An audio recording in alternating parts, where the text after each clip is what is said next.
Selamat siang, salam sejahtera untuk kita semuanya. Salam.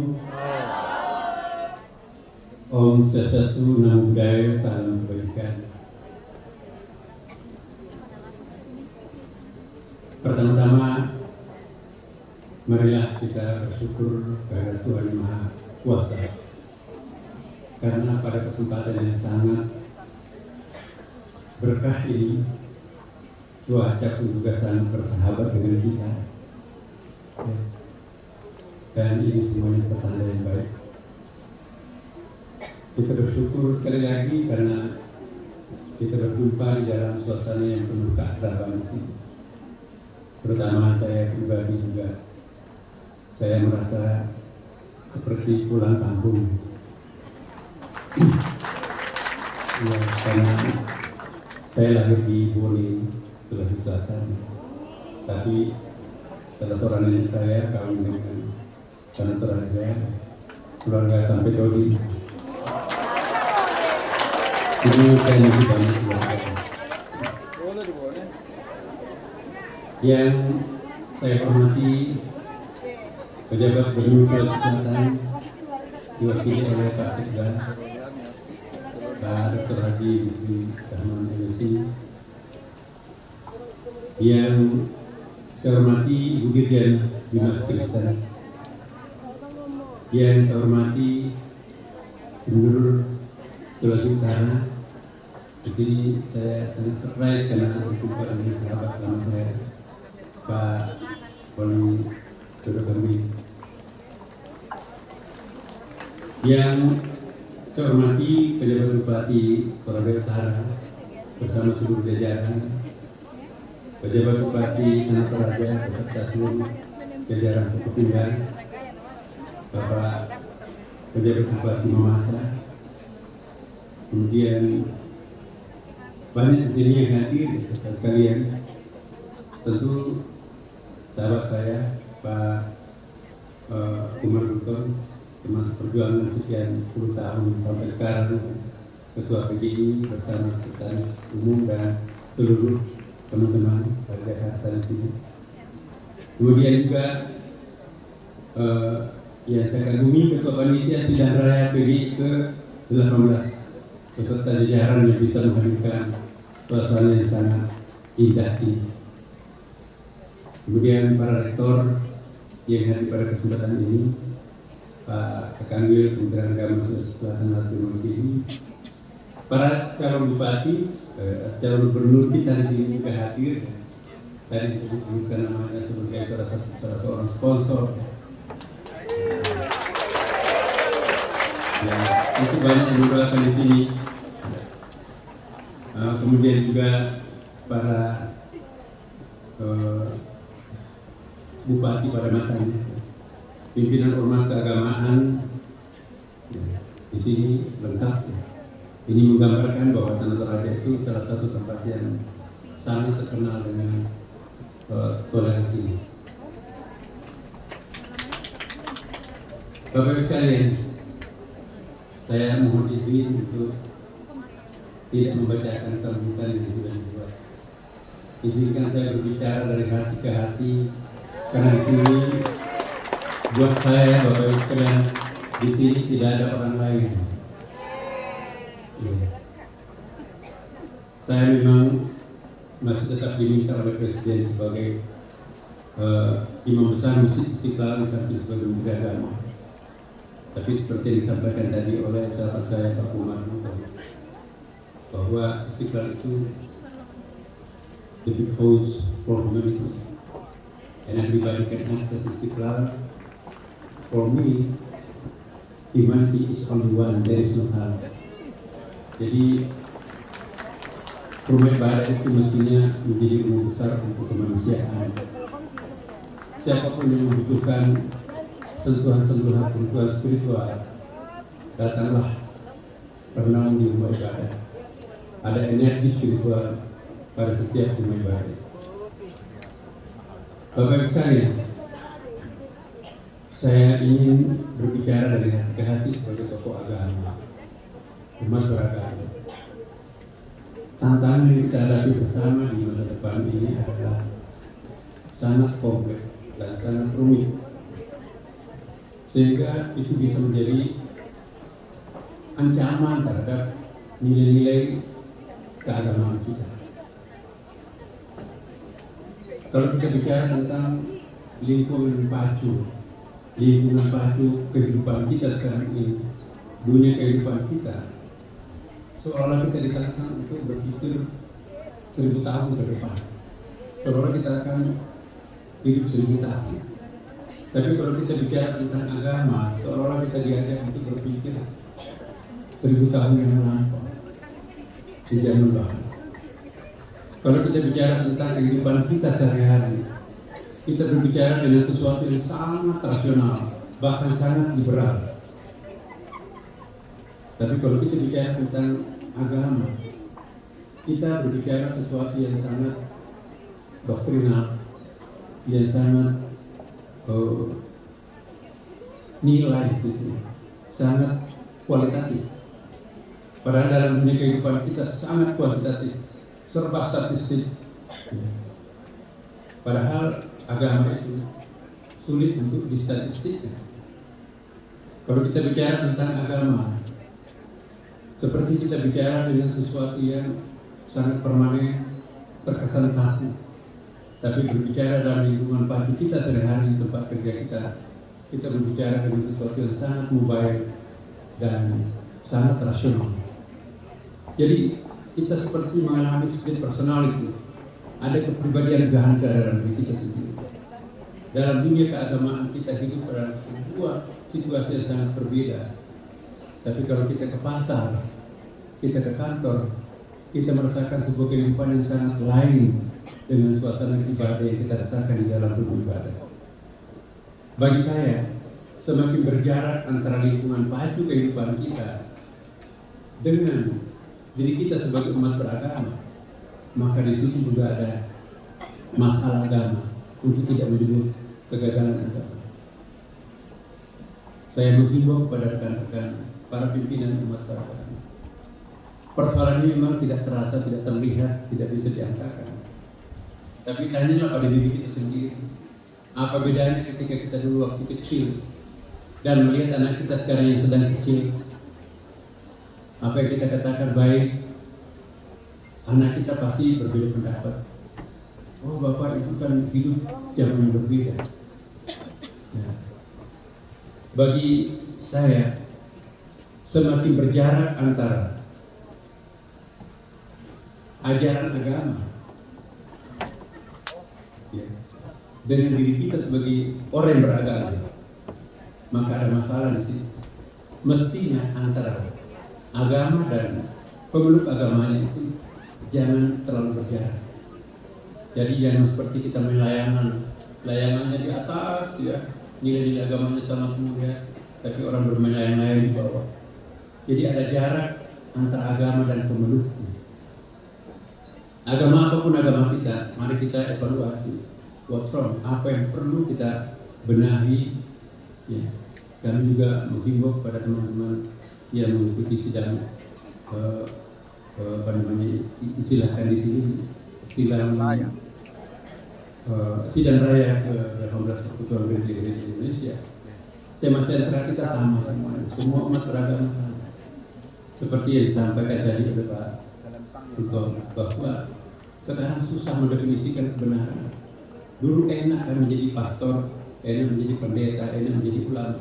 Apa kata kitab suci, apa kata tokoh agama kita. Pokoknya bahasa agamanya itu dalam Islam sami'na wa ta'na, tidak ikut aja. Tapi sekarang ini kita hidup dalam suasana kebatinan yang berbeda. Ya. Kitab suci kita mengatakan itu baik, tokoh agama kita pun juga mengatakan itu baik. Ya. Tradisi kita pun juga mengatakan itu baik. Tapi tidak serta-merta itu bisa diimplementasikan, diaplikasikan dalam masyarakat kita. Kita menyesal, ya, karena kita sadar itu bukan itu yang terbaik, tapi terpaksa dan dipaksa kita pada suatu keadaan menerima itu sebagai sebuah kenyataan. Ini tantangan kita secara teoritis sebagai pimpinan umat beragama. Saya mohon, mari kita semua mempelajari tema sentra kita sama semua.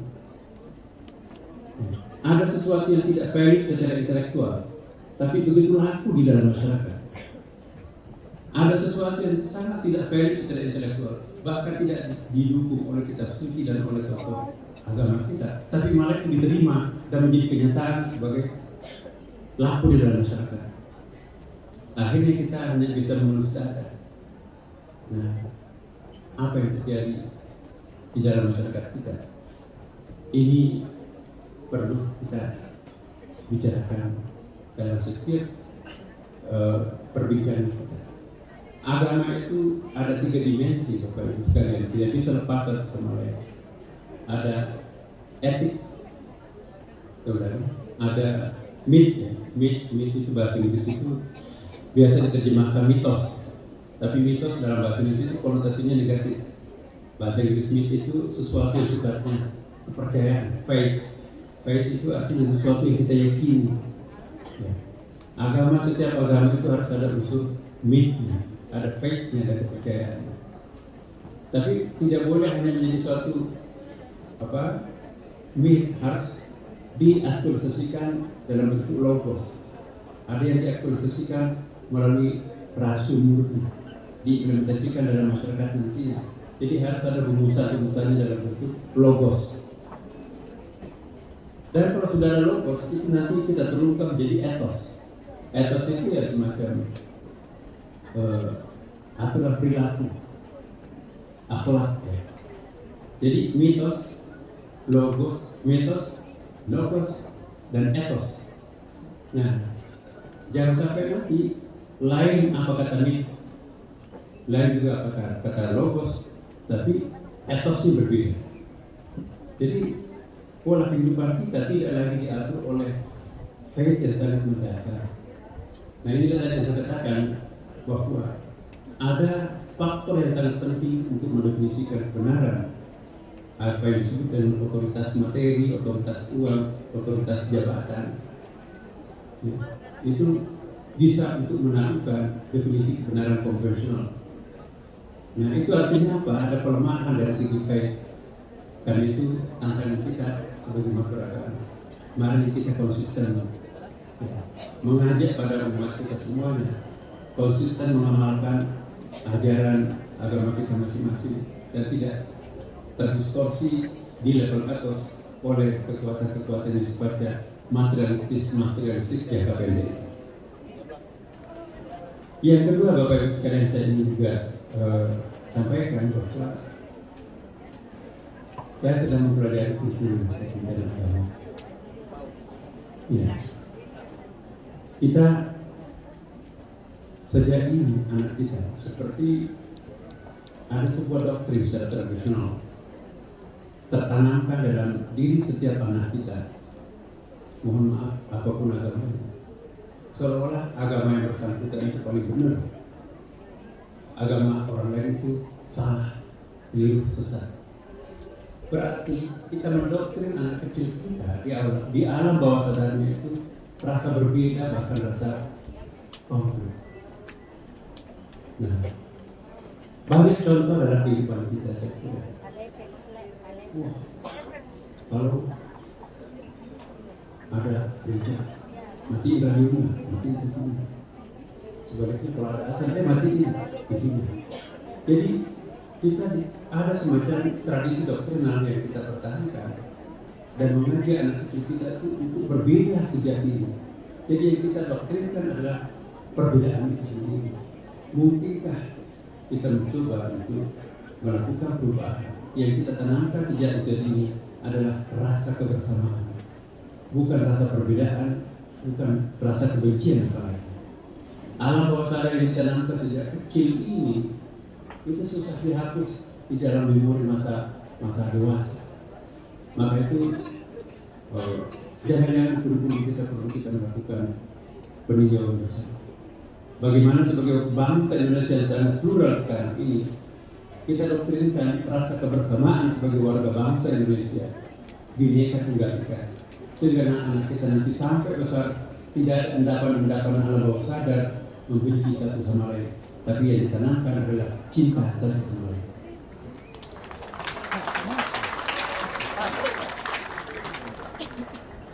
Yang ketiga, Bapak sekalian, salah satu poin yang kami tanda tangani bersama dengan Paulus yang kemarin Bapak Ibu jadi international viral di Amerika, di Eropa, bahkan disebut sebagai the fourth of the year, foto yang terbaik tahun ini adalah ketika Imam Besar mencium kepala Paus dan Imam Besar mencium tangannya, Paus mencium tangannya Imam Besar. Itu sampai dikomentari oleh United Nations, PBB, dan pasal demi pasal, poin demi poin deklarasi Istiqlal itu akan nanti kita akan beritahu di dalam satu konferensi internasional bulan Desember yang insya Allah akan dibuka oleh Pak Presiden dan akan dihadiri sejumlah panglima. Mudah-mudahan itu momentum yang sangat bagus untuk lebih memperkenalkan bahwa Indonesia itu adalah guru toleransi. Negara-negara contoh, ya, bagaimana memperkenalkan bahwa perbedaan agama itu adalah sebuah seni, perbedaan etnik itu adalah karya seninya Allah, Tuhan yang Maha Kuasa. Jadi keberagaman ini adalah lukisan Tuhan, tidak boleh dirusak lukisan Tuhan. Perbedaan itu jangan dipermasalahkan, jangan diratapi, tetapi kita rayakan perbedaan. Bagaimana merayakan perbedaan? Jangan dipermasalahkan. Sebab itu adalah lukisan Tuhan. Tidak indah sebuah lukisan, sekalipun bingkainya itu adalah emas, tapi yang bingkai adalah kain putih. Indahnya sebuah lukisan, manakala ada warna-warna kontras. Coba lihat pemandangan kita di sini. Indahnya kembang ciptaan Tuhan, itulah indahnya masyarakat Tuhan. Keseragaman itu bukan suatu keindahan. Justru keindahan itu adalah Bhinneka yang Tunggal Ika. Bapak Ibu sekalian, lingkungan hidup ini, saya baru kembali dari Amerika 1,5 bulan, Bapak Ibu. Karena di situ menjawab sebuah NGO di Amerika, LSM di Amerika, yang menuding bahwa Abraham itu agama-agama anak cucu Nabi Ibrahim ini menyebabkan kerusakan alam. Karena kita lihat di dalam kitab Kejadian, ya, di situ ada pasal yang mengatakan manusia itu adalah penguasa alam semesta. Kita juga lihat dalam kitab Mazmur, banyak tuh yang menekankan bahwa manusia itu raja atau penguasa alam semesta. Al-Quran juga ada. Surah Al-Baqarah 30. Manusia itu adalah khalifah di muka bumi. Dan juga ada memang pasal-pasal tertentu. Kami tunjukkan langit dan bumi untuk manusia. Ya. Dalam Bible, ya. Dalam Quran ada. Memang banyak persamaan. Bagaimana harus membedakan? Memang berasal dari satu nenek moyang yang sama, yaitu Nabi Ibrahim. Jadi jangan mempersoalkan kalau banyak persamaan. Justru yang kita persoalkan kalau ada perbedaan. Bagaimana mungkin sesuatu yang bersumber dari yang satu, dari nenek yang satu, kita paksakan untuk berbeda satu sama lain. Justru tantangan kita sekarang ini, bagaimana melakukan proses pentangan, menitikberatkan aspek penyatuan, persatuan. Inilah yang kita wujudkan sebagai warga masyarakat bangsa Indonesia. Bapak sekalian, selanjutnya kita membuat semacam persepakatan. Wakil dari Yahudi itu dari Amerika, sedangkan wakil dari Katolik, wakil dari Protestan, saya diminta untuk mewakili Islam. Kita kumpul di melakukan riset penelitian di New York, tepatnya di kampusnya di ada beberapa kampus di tempat kita meneliti itu.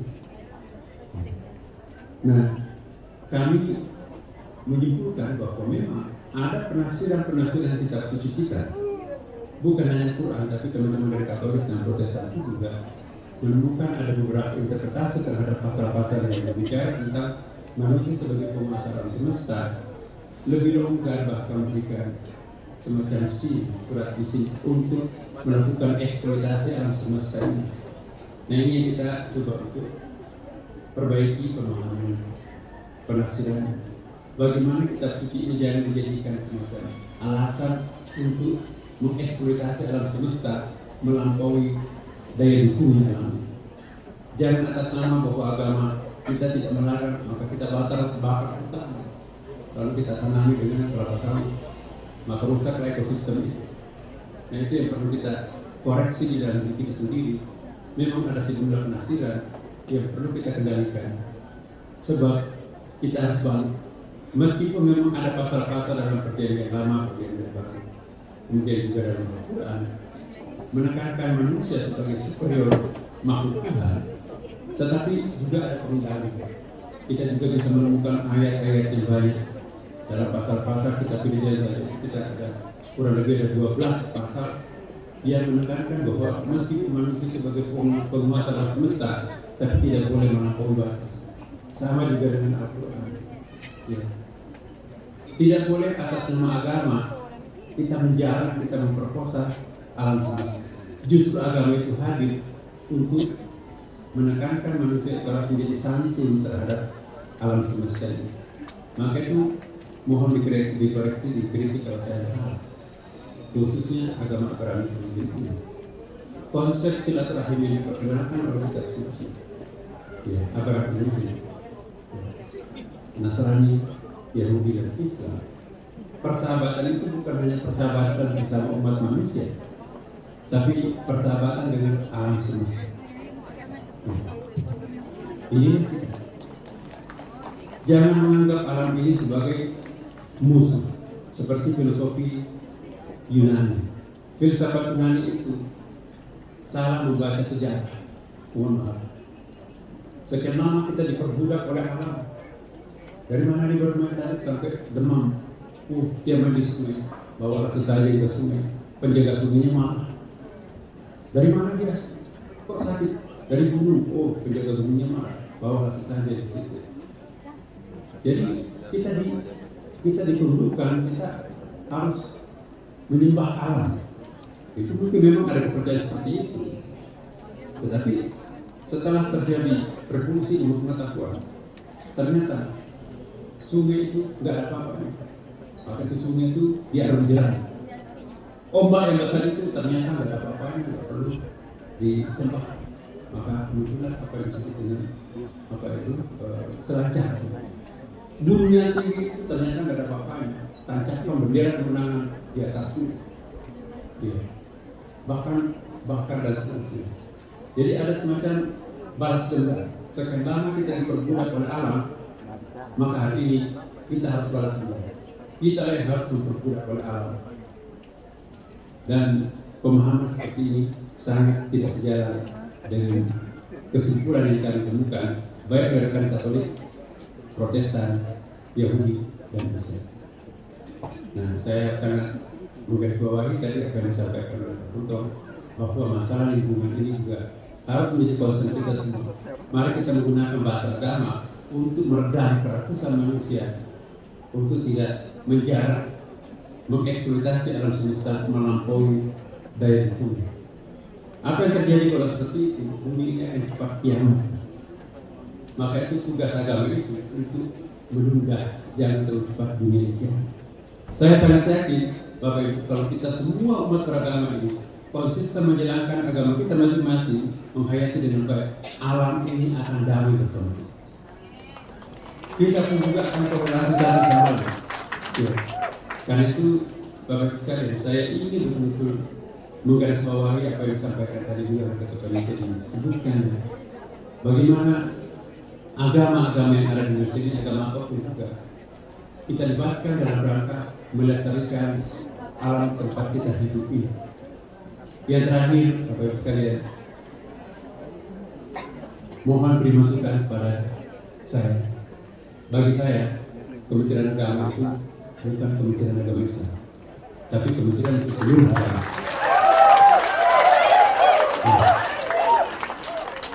Dan iya, Pak Untung tahu betul siapa saya dan kawan-kawan. Jadi izinkan saya sebelum menutup ini juga membacakan pantun. Baru sedikit saja. Tapi baru satu pantun kecil. Tapi semoga pantun kecil ini bisa membuahkan sesuatu yang besar. Binatang kaki 1000 bernama Lipa. Diawetkan dengan formalin. Daripada meratapi kegelapan, lebih baik membakar lilin.